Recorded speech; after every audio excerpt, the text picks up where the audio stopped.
Thank you. Good afternoon. Can you hear me? Ooh, yeah. Today, what button do I push? We'll see. Today I would like to tell you more about a large conservation and research project we executed in the Dutch National Museum of Antiquities in Leiden between 2018 and 2022. The object I will talk about is a Book of the Dead, a papyrus with a length of 17.2 meters in total. The papyrus is one of the highlights of the museum. The aim of the project was to stabilize the 38 sheets it consists of, to give the papyrus a uniform presence and to frame all sheets in a uniform way. The project accumulated in an exhibition dedicated to the topic of the papyrus and its conservation in the summer of 2022. In this presentation, I will give you insight into the life and drama which surrounds this papyrus.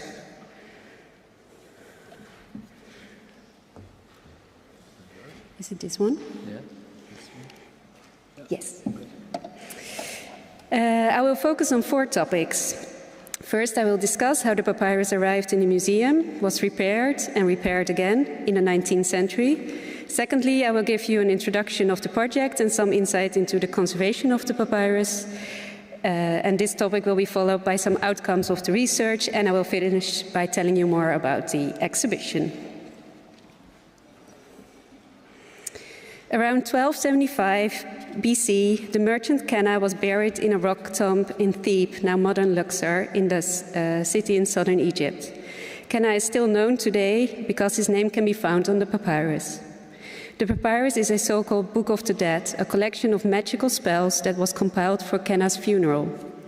The spells were intended to protect Qenna after his death and to give him supernatural powers.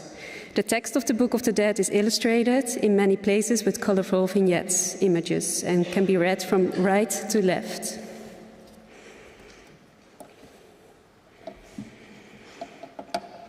The Book of the Dead was found around 1825, and in 1835, Henry Salt's collection, including the papyrus, was offered at Sotheby's in London.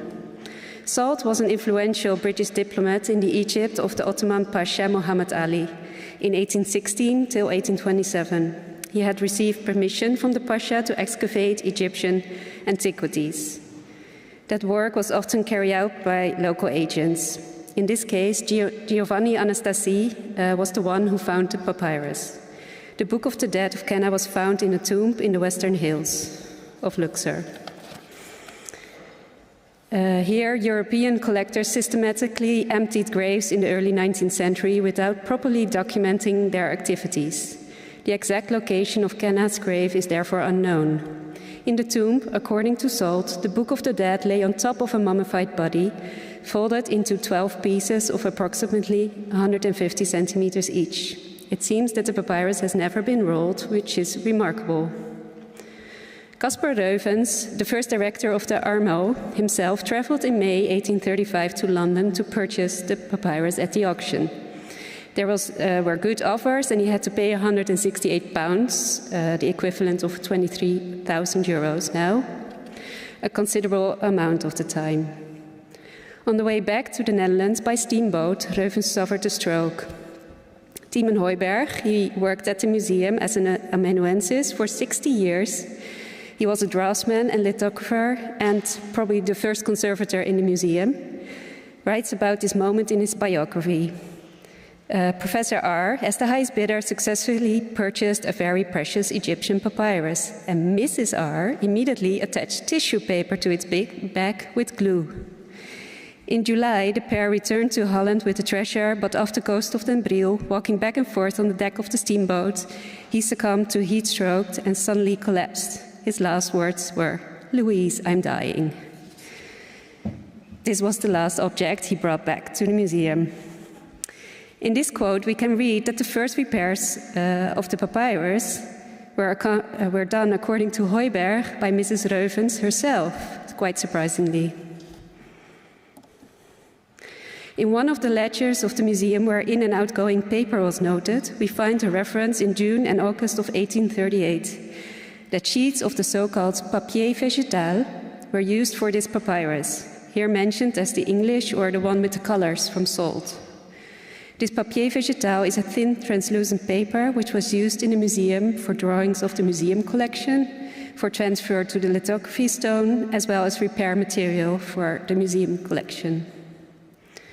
Upon arrival of the papyrus in the museum, the papyrus was probably immediately cut into manageable pieces, a practice that was very common at the time. Long pieces of papyrus are very difficult to handle and store.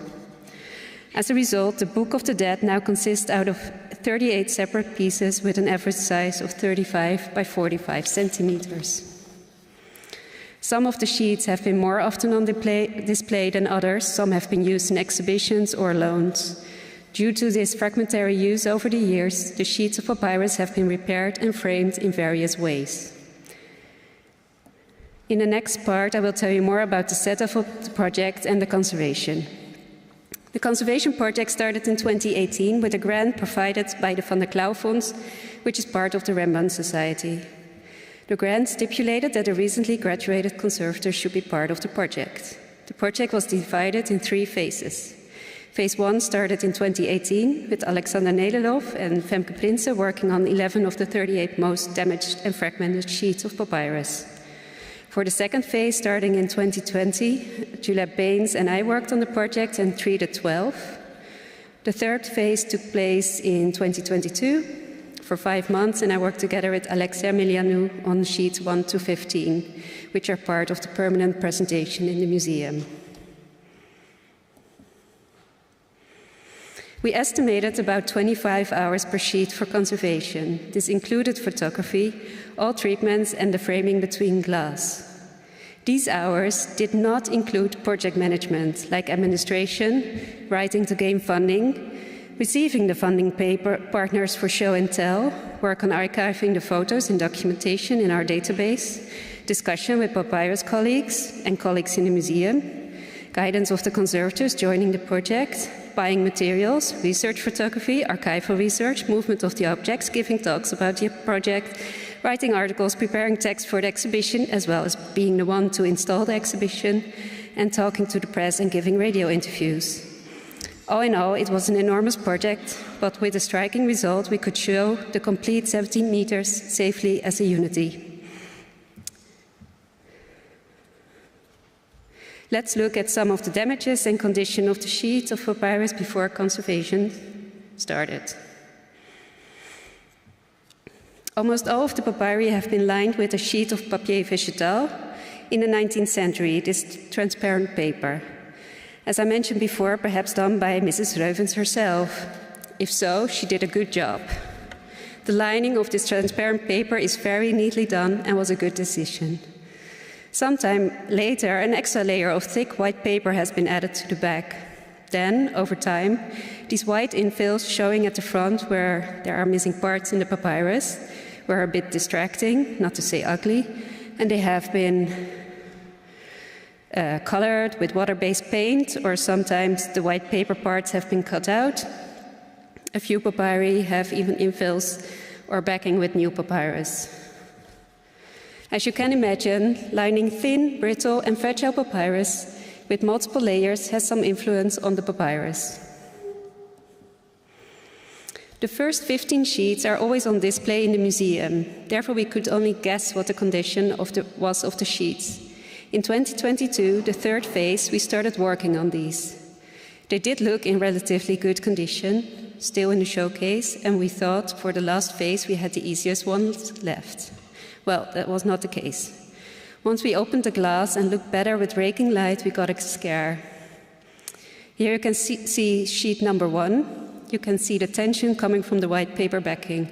On the front, there are many repairs with the trans paper papier végétal. A thick layer of an adhesive has been applied in the past to consolidate the front of the papyrus. Because of these repairs, adhesive layer and the backing, there's a lot of tension going on between the horizontal and vertical layers of papyrus strips, which make up the sheet. The top layer is coming loose and there's a great risk of loss of material. The pigments are in most areas quite stable. though in a few sheets, especially sheets 8, 9, and 11, a green pigment containing lots of copper has caused oxidation and halo formation can be seen. All papyri went through 6 different steps. Some steps needed repetition. When I made this slide, I thought this looked like an easy-peasy way, but I can tell you we've had some sleepless nights during treatments. The 6 steps are as following. We started with the recto side of the sheet, first reducing the old layer of adhesive, which simultaneously also consolidation of loose fragments and fibers. Next was turning the sheet around and starting with the removal of the white paper layer. Then we had to repair tears, breaks, and weak areas. And treatment was finished with flattening of the sheets, and we put them between 2 glass plates. In the next slides, I will elaborate some more on the different steps. Especially on the top and the bottom sides of the sheets, thick layers of a gum-like adhesive were applied. The layer was sometimes so thick that cracks were showing. In some places, the top layer of the papyrus had fallen off altogether with a thick adhesive layer. Removal is not possible, but reducing we could. We had different methods. One method was applying a 2% phenol solution with a brush on the areas we wanted to treat. The solution swells the old adhesive layer without flowing. With the aid of a spatula or tiny scalpel, we could scrape or push the yellow adhesive off the surface as much as possible. A second method was, instead of using the spatula, to take strips of gummy paper and place it on top of the swelling adhesive. After a few minutes, the gummy strip can be removed and pick up the old adhesive. This was a less invasive method for the surface of the papyrus, especially useful in areas with pigments.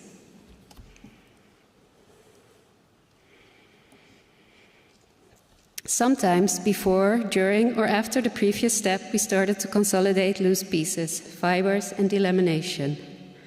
For this, we used a mixture of MC and wheat starch paste, as well as a range of different solutions of MC and CMC, ranging from 0.5 to up to 2.5% if we were dealing with large delaminations. We used brushes and microscope to work precisely in the area needed.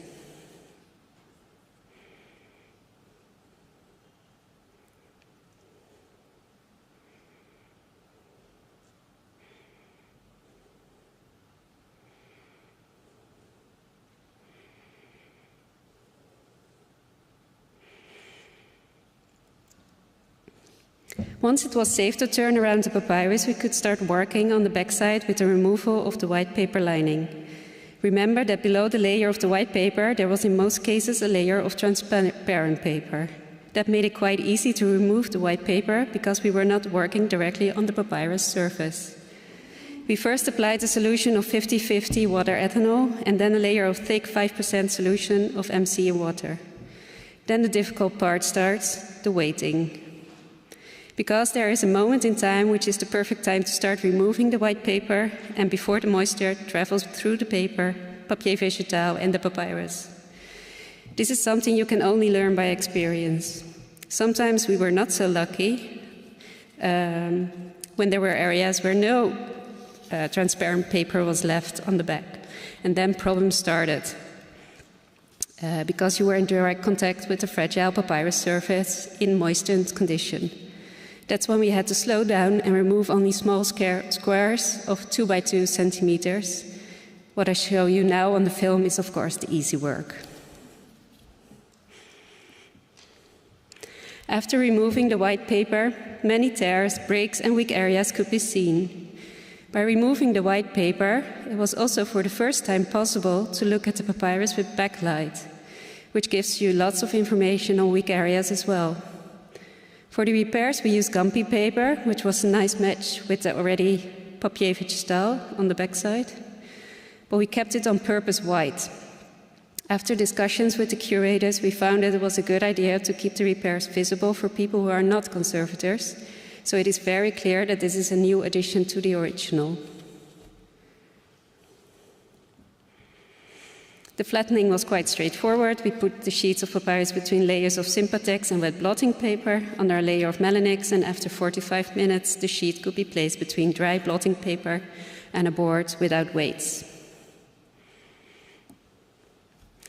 After this, the papyrus was ready and could be placed between two sheets of glass. We attached small Japanese paper hinges, about 3, at the top side of the papyrus and attached these hinges to the glass with a tiny piece of bifa film, which you need to heat set with a small iron. That works very well and is a quick and sturdy method. We used 2 different types of glass for the front and the back side to save money on the material. For the front, we used TrueView museum glass, anti-reflective and UV coated. For the back, we used the normal type of glass. The difference in price between these 2 types of glass is about 10 times. Let's move on to the next part about the research photography and some findings. Before starting the 3rd phase of the conservation project, René Gerritsen, art photography, photographed the sheets in high resolution with different light sources. We used daylight, raking light, polarization, ultraviolet and infrared. Only after conservation we could do the backlight photography. All photos give us different information. Like on the UV photography, it's very clear where thick layers of adhesive are present on the front. Or with the backlight, it's very clear where there's lots of breaks and weak areas in the papyrus. Besides different lighting techniques, we also use the dynalight for photography with magnification, and 2 of the sheets have been put under a macro XRF with the help of Luc Megens of the Cultural Heritage Agency of the Netherlands. As for the different pigments, we found nothing we didn't expect. For now, I would like to look at the digital reconstruction we made of the complete papyrus. After conservation, it was the first time in many years that the papyrus sheets were uniformly of appearance. Therefore, our photographer, Robert-Jan Lomans, could digitally stitch the pictures of the sheets together. I wanted to see if we could find out more about the story of how the papyrus was found, in 12 pieces lying on top of the mummified body of Qenna. During funeral rituals, a so-called black goo, made out of resins, would be poured over the mummified body. The papyrus has been stuck to this black goo. That's why the last sheets are so fragmented and pieces of the black goo can still be found on the papyrus sheets. What is quite striking, looking at the whole length of the papyrus, you can see certain damages coming back every few meters. The damages are somewhat similar in appearance. If we would assume that the papyrus was folded and damaged over time in these areas, the papyrus would be existing out of 5 large parts of approximately 2.5 and 3 meters long. This would have been too long to lie on a body, but also not the 12 parts that were found. So looking more closely at these 5 parts, I found in the middle of each part that there was a vertical break in the papyrus.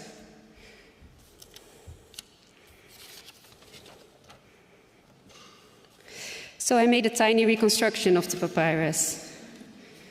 If you work so long on a project, you go a bit crazy and you carried it everywhere. This mini Qenna papyrus. And I'm still puzzling exactly how it would have lying down. Because there's one more clue I would like to show you, and it doesn't completely fit in with the accordion way of folding the mini papyrus. On sheet number 9, there's a lot of copper corrosion going on. With the UV photography, we found that an exact image of this damage can be found on sheet number 6. But the sheets only fit together when sheet 9 is placed underneath of sheet 6. With the accordion style I just showed you, number 9 and 6 would have faced each other with the recto sides towards each other. Well, I just have to dive in the papyrus again and have another look. Let's move to the last part of this presentation, the exhibition of the complete papyrus.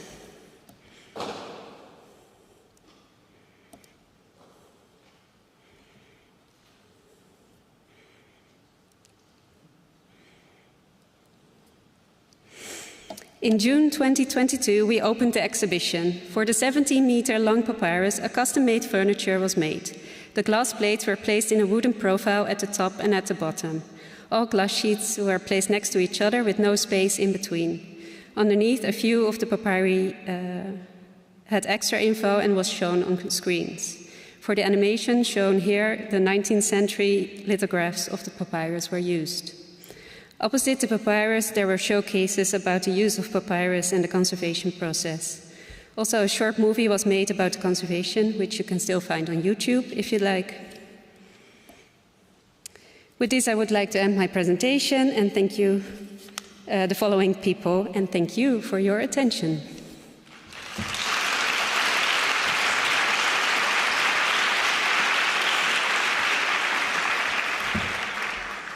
Thank you, Eliza. I'm definitely a fan of your little reconstruction model. Are there any questions? I can see one there in the front.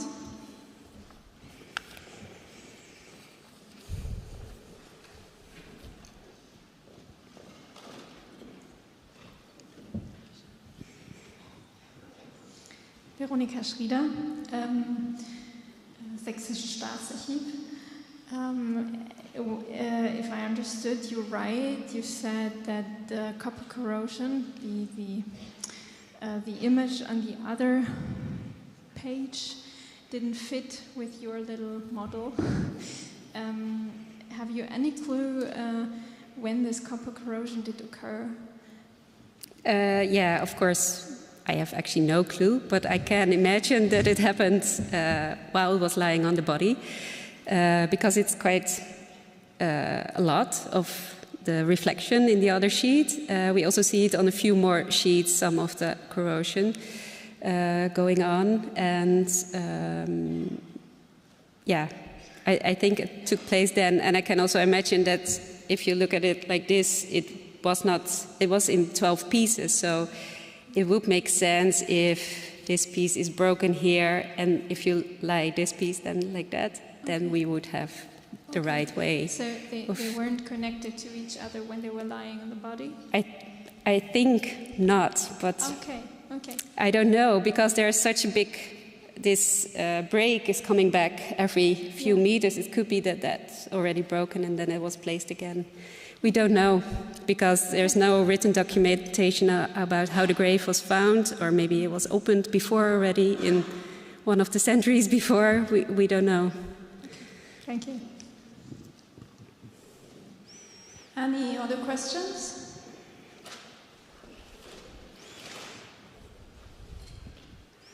Lisa Behrens, Upper Austrian State Archive.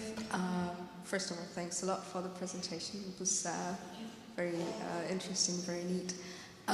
Also, concerning the copper corrosion,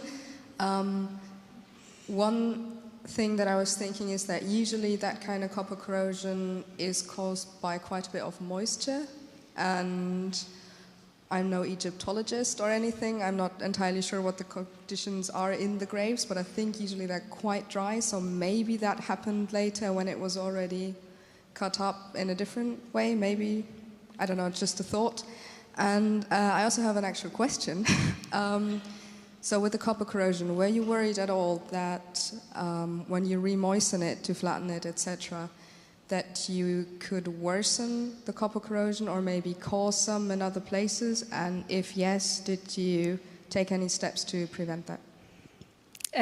Yes, of course we thought about that, but it was already so bad that I don't think that our treatment made it much worse, because it's already all over, like centimeters out of its place. So to be honest, I didn't worry too much about it, but of course we tried to be as quick and dry as possible, especially with removing the backing. That's why there's a moment in time you have to be quick to remove it, but you also have to wait until the moisture goes through the white paper. So yeah, but I'm not too worried, to be honest. And about the copper corrosion, of course, it was probably kept in very dry condition, but we have the lithographies of the papyrus, and there's already, this damage is very clearly there, and the lithographs are made in the 19th century, maybe already starting in 1835, so that's when it arrived in the museum. So I guess that was already going on, and it was quite quickly from Egypt to Europe, so I guess this kind of corrosion would take quite a few years before it becomes so bad. We have got time for one more question, if there is one. I see. Patricia Marxel from the University Library of Basel. With the mounting between those two glasses, aren't you afraid of some damage due to a microclimate? No. Well, to be honest, we don't keep the papyrus in very perfect conditions in the museum. It's not in climatized storage, as one of the few objects which are not to my... Well, we're working on it, let's say that. But it's already, most of the papyri have been like this stored already for 200 years, and they're actually in very good condition. There's no damage from the glass or the tiny climate, and it's never been in a climatized environment in that way. So I'm quite happy to put it again in between the two glass plates. There was a few of the papyri have been put between spacers and glass, and that didn't work out very well because the papyrus started to move again and pieces started to fall off. So we're back to the original way and thinking that 200 years of keeping it well will keep another 200 years.